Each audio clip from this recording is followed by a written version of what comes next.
Oke, assalamualaikum warahmatullahi wabarakatuh. Selamat pagi. Apa kabarnya pagi hari ini? Alhamdulillah luar biasa, tetap semangat. Allahu Akbar. Ya, alhamdulillah pada pagi hari ini kita bisa berjumpa lagi. Sebelumnya, coba siapa yang hari ini tidak hadir? Oh iya, oke. Si Habibi ya. Kenapa Habibi sakit? Oke. Baik, anak-anakku sekalian, kita awali pembelajaran kita pagi hari ini dengan bersama-sama membaca kalimat basmalah. Bismillahirrahmanirrahim. Oke, mudah-mudahan dengan tadi kita berdoa, Allah mudahkan untuk pembelajaran kita pada pagi hari ini. Ya, pagi hari ini yang akan kita bahas adalah yaitu tentang gagasan pokok ya untuk kelas 4 dan alat gerak atau pelajaran IPA untuk kelas 5. Baik, sebelumnya Ibu terangkan dulu yang tentang gagasan pokok. Sebelum Ibu jelaskan lebih lanjut, coba dari anak-anak kelas 4, ada yang sudah tahu apa itu gagasan pokok dan gagasan pendukung dalam sebuah paragraf? Ya, oke, bagus. Jadi, gagasan pokok itu adalah ide atau hasil pemikiran utama dalam sebuah paragraf, ya. Nah, kemudian gagasan pokok atau biasa kita sebut dengan gagasan utama atau gagasan ide utama atau juga inti paragraf atau topik utama ya. Nah, dalam sebuah paragraf itu hanya terdapat satu gagasan pokok dan terdapat satu gagasan pendukung. Itu dalam satu paragraf. Selanjutnya, bagaimana sih kita menentukan atau untuk bisa menemukan gagasan pokok atau ide utama dalam sebuah paragraf? Ada caranya ya anak-anakku. Yang pertama yaitu dengan kalian membaca dan mencermati setiap kalimat di dalam sebuah paragraf. Kemudian setelah kalian cermati, kalian temukan satu kalimat yang paling cocok yang menjadi kalimat utama. Dan setelah itu temukan gagasan pokok dalam sebuah paragraf tersebut. Nah, itulah cara-cara untuk kalian bisa menemukan gagasan pokok. Baik, sampai di sini kalian paham? Ya, alhamdulillah. Selanjutnya kita lanjutkan, apa saja sih ciri-ciri dari gagasan pokok? Nah, gagasan pokok itu biasanya yang pembahasannya itu yang lebih mendominasi dalam paragraf tersebut. Kemudian bila ada di akhir kalimat, itu biasanya cirinya itu menggunakan kata sebagai kesimpulan. Oleh karena itu, nah, kalau misalnya dalam sebuah paragraf ada kalimat seperti tadi, berarti itu bisa disimpulkan bahwa paragraf utamanya ada di akhir atau gagasan pokoknya ada di akhir paragraf. Baik, kita lanjutkan. Setelah tadi kita membahas tentang gagasan pokok, yang selanjutnya adalah gagasan pendukung. Ya, apa itu gagasan pendukung? Gagasan pendukung itu bisa juga disebut gagasan tambahan atau paragraf penjelas dalam sebuah paragraf.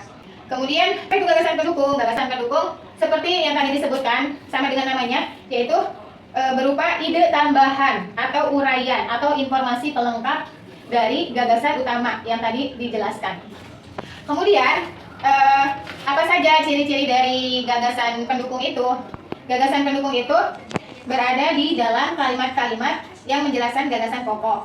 Kemudian, ciri yang lebih terlihat itu kalimatnya itu bisa menggunakan kata contoh, uraian. Nah, itu ciri yang paling terlihat gitu ya untuk bisa mengidentifikasi adanya sebuah gagasan pendukung. Baik, sekarang kita lihat langsung saja ke contoh permasalahan. Di sini ada sebuah kutipan paragraf. Coba Zio, coba baca ini apa? Ya, oke. Oke. Nah, dari kutipan ini di sini coba kalian tentukan mana yang termasuk gagasan pokok dari paragraf di sini. Coba dilihat dulu. Nah, iya betul.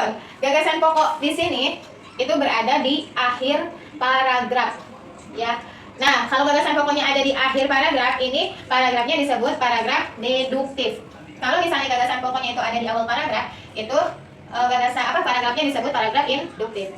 Nah, untuk penggalan paragraf ini, Kapal Pesiar Agustin Pinisi yang launching di Putri Duyung, bla bla bla. Nah, kita bisa tentukan ini yang menjadi gagasan pokok atau gagasan utamanya. Kapal Pesiar Agustin Pinisi itu menjadi daya tarik baru bagi pariwisata Kepulauan Seribu. Nah, dari paragraf ini, inilah yang menjadi paragraf atau gagasan utama dalam paragraf ini. Kemudian selanjutnya, mana yang gagasan pendukungnya?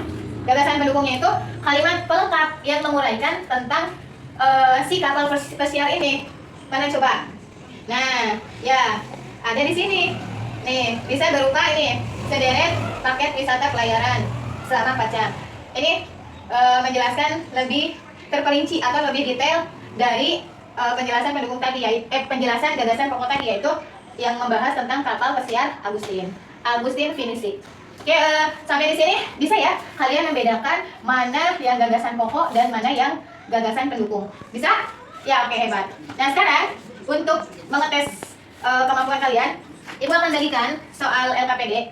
Silakan kalian baca soal ini. Ada sebuah cerita di sini. Nanti kalian temukan, garis bawahi mana yang termasuk gagasan pokok dan mana yang termasuk gagasan pendukungnya. Ini silakan kalian duduk berkelompok dulu. Satu kelompok 4 orang, berarti ada 3 kelompok. Oke, bisa ya? Baik, sambil menunggu kalian berdiskusi menentukan gagasan pokok dan gagasan pendukung, sampaikan dulu pembelajaran untuk kelas 5 ya.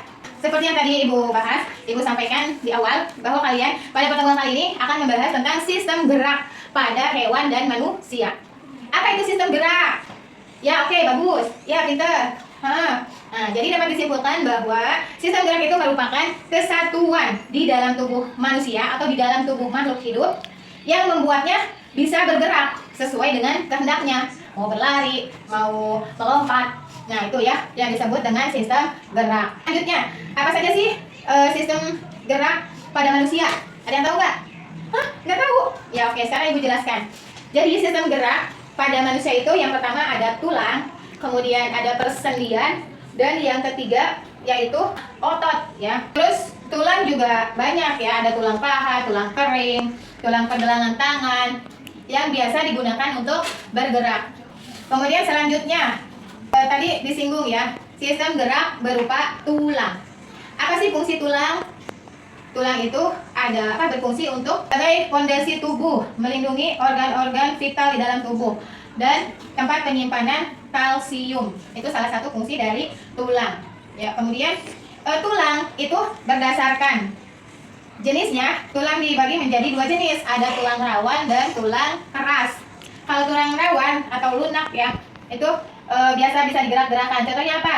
Tulang pada hidung, pada telinga. Ya, ini seperti kalau kalian lihat, ini jadi kayak kesannya tuh elastis gitu ya, tulang rawan itu. Kemudian tulang keras, tulang yang kebalikan dari tulang rawan tadi, ya, keras. Contohnya apa? Tulang kering, kemudian tulang lengan. Yang ini kan nih keras tuh tulangnya. Tidak sama dengan tadi seperti tulang hidung yang bisa kembali ke posisi semula. Kalau ini nggak bisa keras ya. Itu adalah tulang rawan dan tulang keras. Yang selanjutnya yaitu tentang otot. Ya, otot itu ada otot polos, ada otot jantung, dan ada otot lurik. Kemudian bergeraknya secara berkontraksi, bisa memendek, bisa memanjang atau mengeras, dan juga secara relaksasi ya, atau kembali kepada posisi awal otot itu. Kemudian yang ketiga adalah alat gerak berupa sendi. Terus, jadi alat gerak pada manusia itu yang pertama apa? Ya, ada tulang, kemudian ada apa lagi tadi? Ada otot, dan yang terakhir adalah sendi. Baik, sampai di sini paham? Oke, bagus. Masih tetap fokus? Ya. Coba Ibu cek dulu semangatnya. Kamu semangat. Semangat. Baik, kita lanjutkan ke pembahasan yang selanjutnya. Ya, selain alat gerak pada manusia, ternyata hewan juga memiliki alat gerak. Apa saja alat gerak yang ada pada hewan? Coba, burung bisa bergerak karena ada apa? Ya, betul, karena ada sayap. Nah, sayap ini termasuk salah satu contoh alat gerak. Kemudian tadi selain sayap, ada juga alat gerak yaitu ekor. Ya, ini digunakan untuk membantu keseimbangan tubuh dari hewan tadi. Dan yang ketiga, sirip pada ikan. Ini juga merupakan alat gerak pada hewan. Dan yang keempat, sama halnya dengan manusia, hewan juga memiliki otot sebagai alat gerak. Nah, oke, itu tadi pembelajaran tentang sistem gerak pada hewan dan manusia. Untuk mengetes bagaimana pemahaman kalian, silahkan kalian kerjakan soal di bawah ini, ya. Kemudian silahkan jawab pada buku tulis kalian. Setelah itu nanti dikumpulkan. Oke, bagaimana? Sudah selesai pekerjaannya? Oke, yuk yang sudah silahkan dikumpulkan. Baik, oke, ya. Yang sudah selesai silahkan bersiap-siap dulu ya, berkemas sambil menunggu kakak kelas yang kelas 5. Oke, yang kelas 5 bagaimana? Sudah selesai? Ya, oke. Kalau sudah selesai, yuk kumpulkan. Baik, sudah semuanya? Yuk, silahkan bersiap-siap. Baik, itu tadi pembelajaran tentang organ gerak pada makhluk hidup, yaitu pada manusia dan pada hewan untuk kelas 5, gagasan pokok dan gagasan pendukung pada sebuah paragraf untuk kelas 4. Nah, untuk tujuannya adalah dengan kalian mempelajari pembelajaran pada pagi hari ini, yaitu tentunya supaya kalian mengetahui organ gerak pada hewan dan manusia dan juga fungsinya apa. Kemudian untuk kelas 4, gagasan pokok dan pendukung. Ya, tujuannya adalah supaya kalian mengetahui apa itu gagasan pokok, apa itu gagasan pendukung, kemudian cirinya seperti apa, kemudian cara mengidentifikasi gagasan pokok dan pendukung itu seperti apa. Oke, baik, sampai di sini paham ya? Ya, oke. Untuk pembelajaran kita pada pertemuan kali ini kita cukupkan dulu. Mohon maaf apabila ada kesalahan dari segi penyampaian dan lainnya. Ibu tutup dan kita akhiri dengan bacaan hamdalah. Alhamdulillahirabbil alamin. Assalamualaikum warahmatullahi wabarakatuh.